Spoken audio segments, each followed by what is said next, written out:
السلام علیکم ورحمۃ اللہ وبرکاتہ۔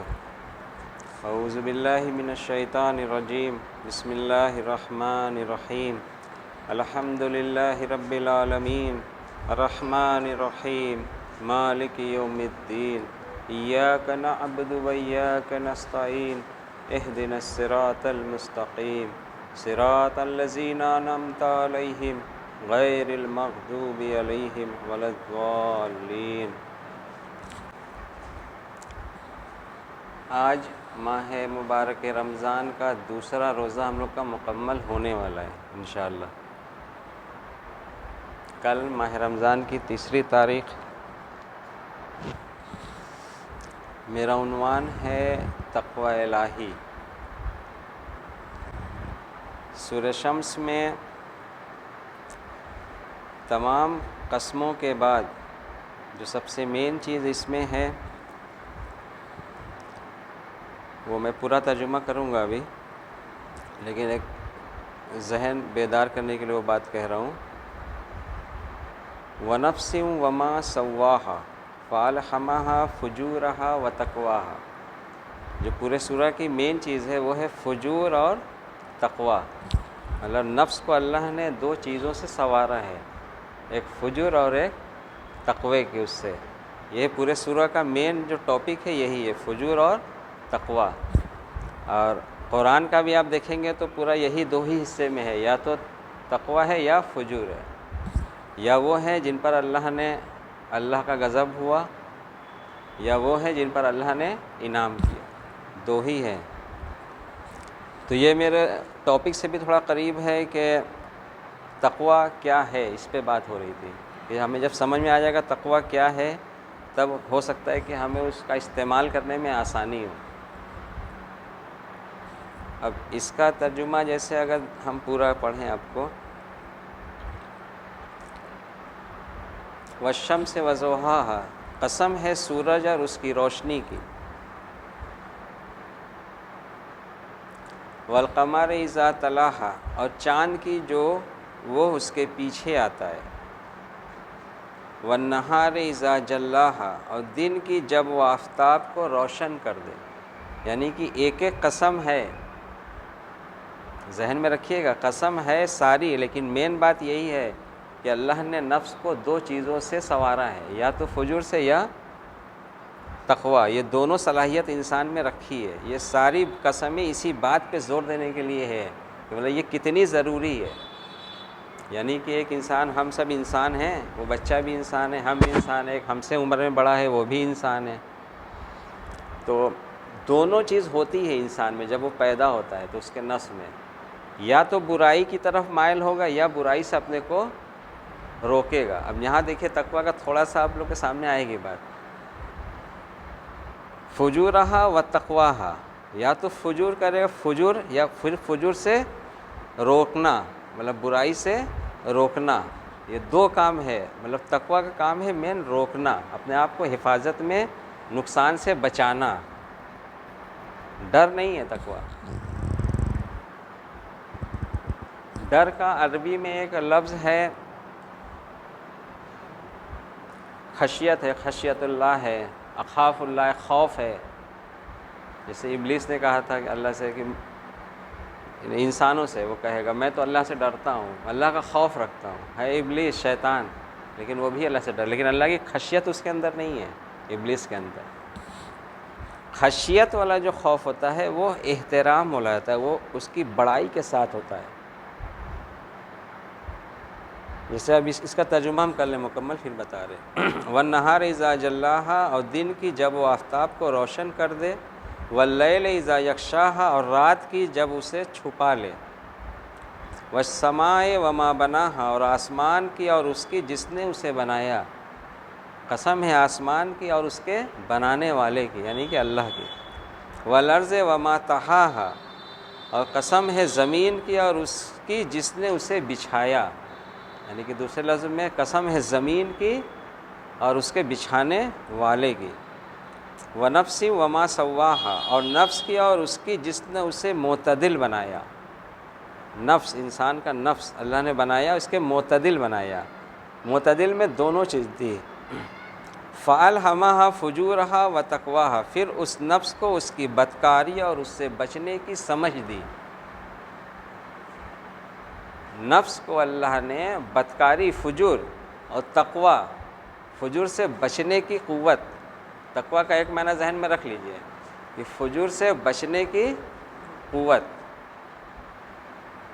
مطلب نفس کو اللہ نے دونوں چیزوں سے سنوارا ہے، یا تو فجور کرے، پھر اس نفس کو اس کی بدکاری اور اس سے بچنے کی سمجھ دی، یعنی کہ یہ سمجھ ہر نفس میں ہے، انسان کے اندر نفس ہے نا، تو ہر نفس میں برائی کی بھی سمجھ ہے اور برائی سے بچنے کی بھی سمجھ ہے۔ کوئی یہ نہیں کہہ سکتا ہے کہ نہیں میرے اندر یہ چیز نہیں ہے، یہ ممکن ہے؟ نہیں ممکن۔ اس کے بعد کیا ہے؟ قد افلح من زکاہا، بتحقیق جس نے اسے پاک رکھا کامیاب ہوا۔ اب اس نفس کو جس نے فجور سے پاک رکھا، یعنی کہ اس کی حفاظت کی، بچایا، تقویٰ کیا، وہی کامیاب ہوا۔ سمجھ میں آ رہی نا تھوڑا تھوڑا؟ یہ سورہ میں ہی ہے۔ پھر اس کے آگے دیکھیے اور وضاحت ہے، وقت خواب من دساہا، اور جس نے اسے آلودہ کیا نامراد ہوا، اس نفس کو آلودہ کیا، یعنی کہ اس کو بچایا نہیں برائی سے، بلکہ برائی میں ملوث ہو گیا، نفس پرستی کر لی تو آلودہ ہو گیا۔ وہ کون لوگ ہیں؟ یہ بھی آگے آئے گا۔ کذبت ثمود بطغواہا، دیکھیں آگے نا قوم سمود کا، سمود نے اپنی سرکشی کی باعث تکذیب کی،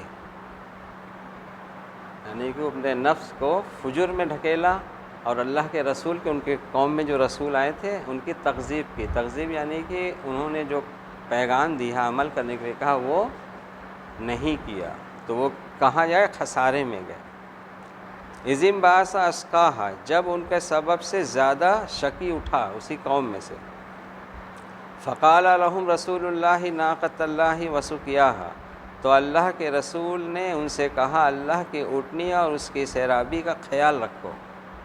اب رسول اللہ اس رسول نے ایک پیغام دیا قوم میں کہ اونٹنی ہے، اس کو خیال رکھو، یہ پانی پیے گی، تم لوگ بھی پانی پینا، تو بس ویسے ہی عمل کرنا تھا جیسا اللہ کے رسول نے بتایا تھا، لیکن ویسا نہیں کیا۔ فکذبوہ فعقروہا فدمدم علیہم ربہم بذنبہم فسواہا، پھر انہوں نے پیغمبر کو جھٹلایا، یعنی جیسے مثلا زبان سے تو اقرار ہے، جیسے غالباً سورہ صف میں ہے جناب موسیٰ کا، کہ جناب موسیٰ نے اپنی قوم میں کہا کہ تم خوب جانتے ہو، یعنی کہ تمہیں پتہ ہے کہ میں اللہ کا رسول ہوں، لیکن تم لوگ مجھے اذیتیں کیوں دیتے ہو؟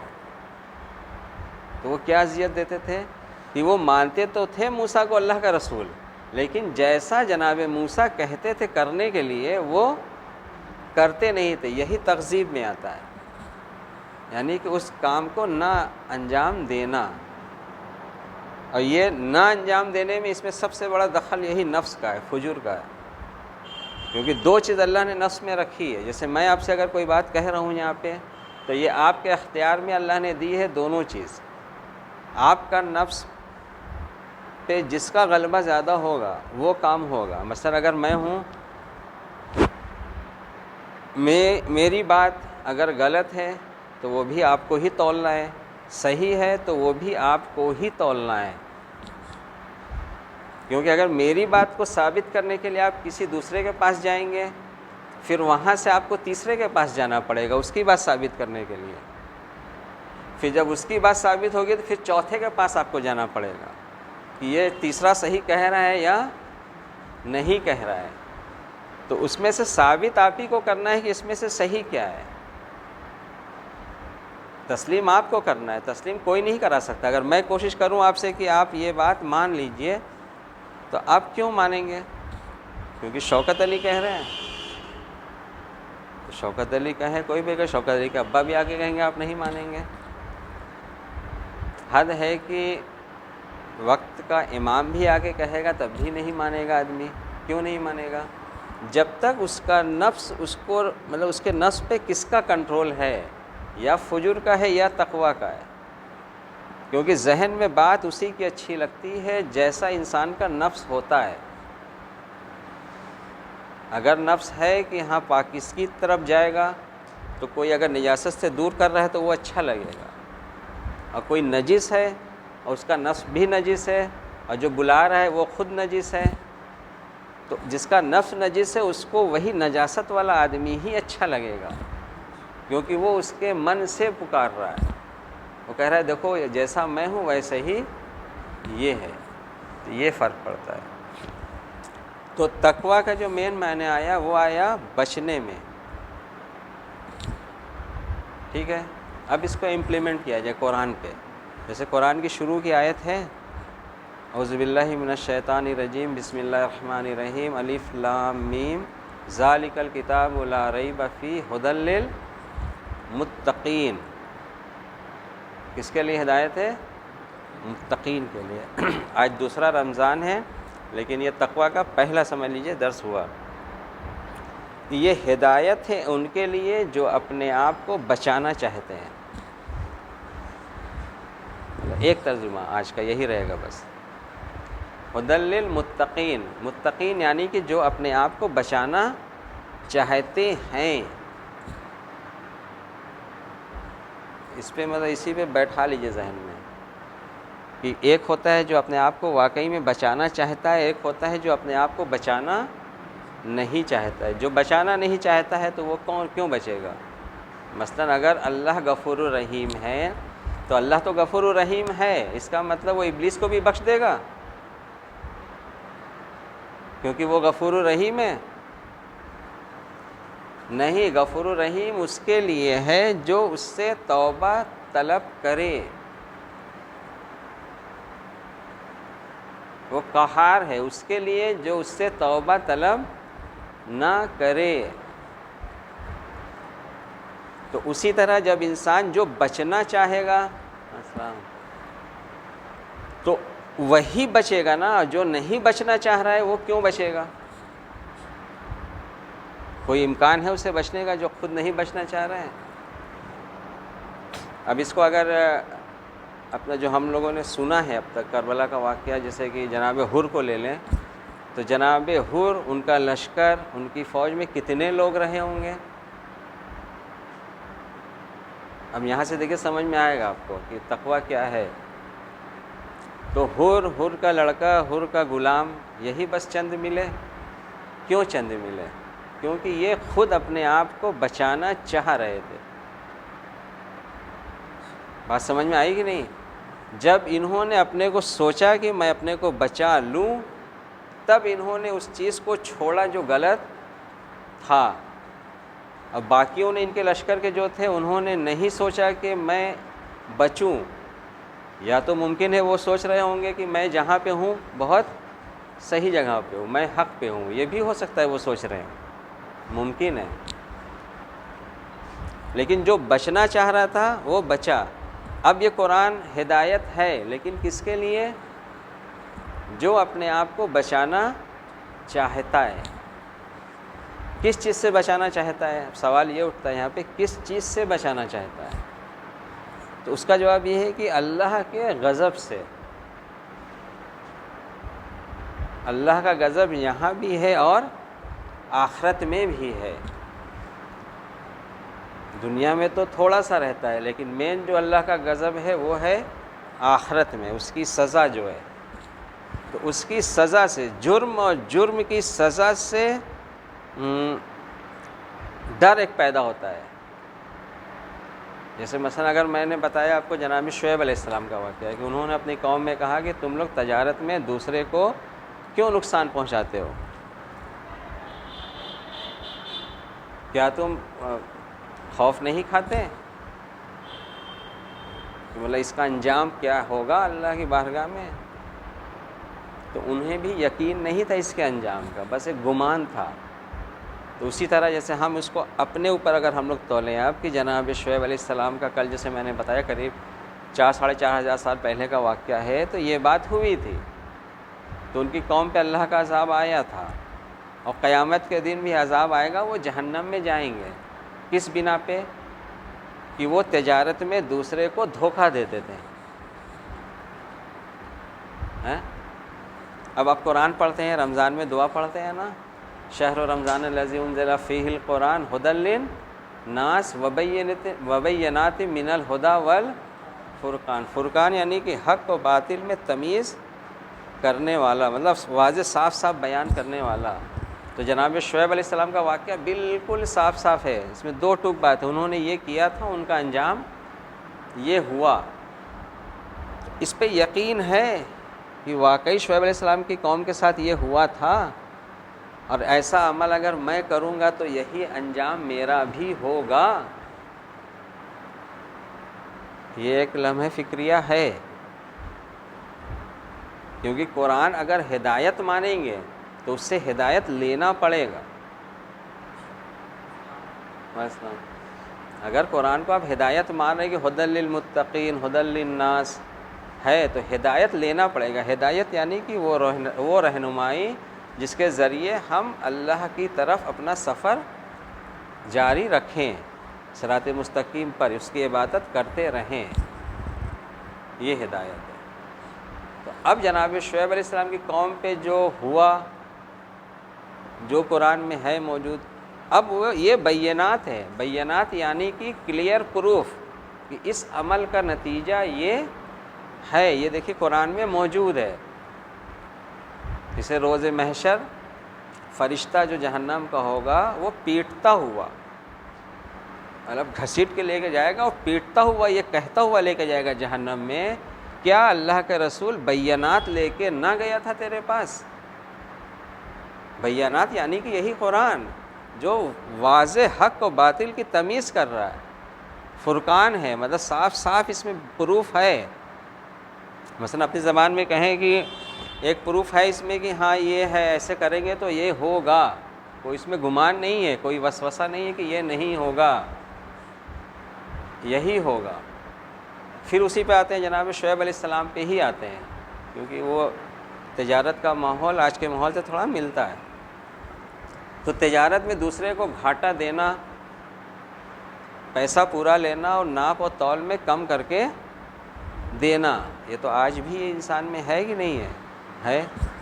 تو یہ اتنا بڑا گناہ ہے کہ یہ جہنم میں لے کے چلا جائے گا ایک کلمہ گو کو. کلمہ گو یعنی کہ جناب شعیب علیہ السلام بھی جو تھے تو ان کی قوم بھی جناب شعیب علیہ السلام کو مانتی تھی، لیکن وہ اتنا مانتے تھے بس کہ آپ کو مان رہے ہیں، آپ ٹوک ٹاک نہ کریے، ہم جیسے جی رہے ہیں ویسے ہمیں جینے دیجیے. یعنی کہ ان کی نظر میں بھی یہ چھوٹی بات تھی، مطلب اس سے کچھ ہونا نہیں ہے. لیکن جناب شعیب علیہ السلام کی نظر میں یہ چھوٹی بات نہیں تھی. اگر چھوٹی بات ہوتی تو وہ خود نہ ٹوکتے. اب یہ میرے لیے آج 2022 چل رہا ہے نا، 2022 کے لیے یہ غیب کی خبر ہے کہ یہ ہوا تھا، اور روز محشر اللہ ان کو وہ سزا دے گا جو قرآن میں لکھی ہے. السلام یہ غیب کی خبر ہے، اور یہ غیب کی خبر قرآن دے رہا ہے. تو اس پہ اب جیسے اب سورہ بقرہ کی جو شروع کی آیت ہے ھدی للمتقین الذین یؤمنون یہی نا ہے. تو جو غیب پر مانتے ہیں، یعنی کہ یہ قرآن غیب کی خبر دے رہا ہے، اس پہ ایمان رکھتے ہیں، اس پہ یقین رکھتے ہیں. تو سب سے پہلا مرحلہ تو ہمیں یہی لگ رہا ہے کہ جیسے قرآن پہ جتنا ہے، جیسے مولا علی کا ایک قول ہے، بہت پہلے پڑھا تھا کہ قرآن میں جو قصص ہیں، قصص یعنی کہ واقعات قرآن کے، قرآنی قصص سے موعظہ حاصل کرو. نہج البلاغہ میں ہی ہے، قرآنی قصص سے موعظہ حاصل کرو، یعنی کہ قرآن کے واقعات سے نصیحت حاصل کرو. یہ مولا علی کا قول ہے. لیکن قرآن کا جو واقعات ہے، ہمیں جیسے کہ ہم بھی مجلس میں بہت اچھی طرح سے شرکت کرتے ہیں، لیکن قرآنی موعظے سے نصیحت پہ کوئی کام ہوا نہیں ہے. ایسا نہیں کہ میں مجلس سننے والوں میں سے نہیں ہوں، بہت زیادہ سننے والوں میں سے، اور بہت زیادہ شرکت بھی کرنے والوں میں سے ہوں. قرآنی قصص جو ہے، قرآن کا واقعات جو ہے، اس سے نصیحت ہمیں سکھایا ہی نہیں گیا کہ کیسے نصیحت لینا ہے. اب مولا علی اگر مولا علی نے یہ کہا ہے کہ قرآن کے واقعات سے نصیحت حاصل کرو. تو نصیحت کا مطلب کیا؟ ایک واقعہ جیسے میں نے بیان کیا جناب شعیب علیہ السلام، تو اس کی نصیحت کیا ہے؟ اس کا موعظہ کیا ہوا کہ ناپ تول میں کمی نہ کریں اور تجارت میں دوسرے کو نقصان نہ پہنچائیں. اب پریکٹیکل دیکھیں، تقویٰ ہم لوگ سیکھ رہے ہیں، ٹھیک ہے. قرآن کی آیت ہے موعظۃ للمتقین. یہ سب جو واقعات ہیں قرآن میں نبیوں کے، یہ موعظہ ہے متقین کے لیے. اب مولا علی کا قول ملائیے قرآن کی آیت سے. مولا علی کہہ رہے ہیں کہ قرآن کے قصص سے موعظہ حاصل کرو. قرآن میں ہے کہ یہ موعظہ ہے لیکن متقین کے لیے. اور مولا علی کا سب سے پہلا قول ہے کہ اے اللہ کے بندو، میں تمہیں تقوی الہی کی وصیت اور نصیحت کرتا ہوں. مولا علی کہاں بھیج رہے ہیں؟ قرآن کی طرف. تو یہ غور کرنا پڑے گا کہ مولا علی بھیج کہاں رہے ہیں، کس طرف بھیج رہے ہیں؟ قرآن کی طرف ہی بھیج رہے ہیں کہ قرآن میں جو واقعات ہیں ان سے آپ موعظہ حاصل کریں، نصیحت حاصل کریں.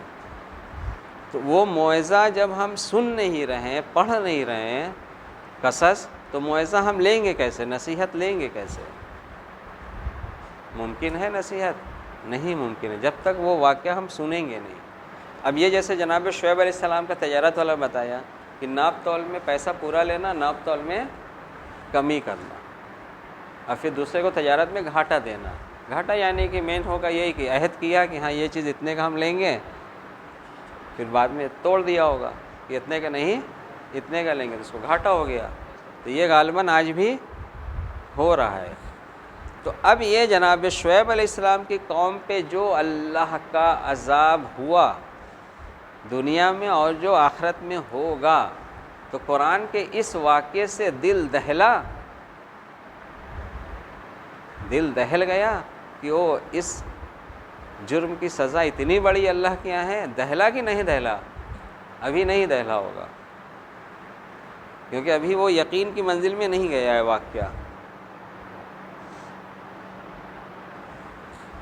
قرآن کا واقعہ ابھی یقین کی منزل میں نہیں ہے کہ یہ ایسا ہی ہوا تھا. ہاں یہ ہے کہ زبانی اقرار تو ہم کرتے ہیں کہ ہاں قرآن بہت پاک صاف ہے، بہت معتبر ہے، سب یقین کرتے ہیں، لیکن اس میں جو کنٹینٹ ہیں، جو باتیں ہیں، اس پہ یقین کرنا بہت مشکل کام ہے، آسان نہیں ہے. مطلب بہت ہی نہایت ہی مشکل کام ہے. اتنا مشکل کام ہے کہ رسول اللہ صلی اللہ علیہ وسلم کی صحبت میں بیٹھنے والا بھی اس پہ یقین نہیں کرتا تھا. اس میں جو باتیں ہیں وہ سب صحیح ہیں، ہاں مان لیتا تھا لیکن یقین نہیں. اگر یقین کرتا تو قرآن کی ہی آیت ہے کہ اگر یقین آنکھوں دیکھا یقین ہوتا تو اس تمہارا طرز عمل یہ نہ ہوتا. یقین عمل کرواتا ہے، جیسا یقین ہوگا ویسا عمل ہوگا. ایک چھوٹی سی سورہ ہے نا، سورہ تکاثر،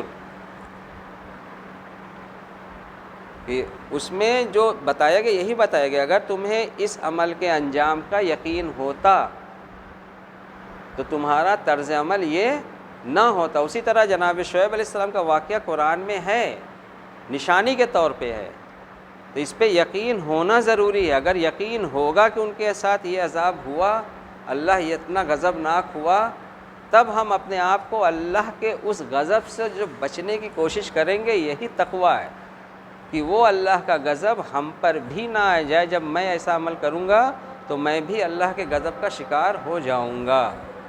بس آج اتنا ہی، باقی انشاءاللہ کل. وآخر دعوانا الحمدللہ رب العالمین.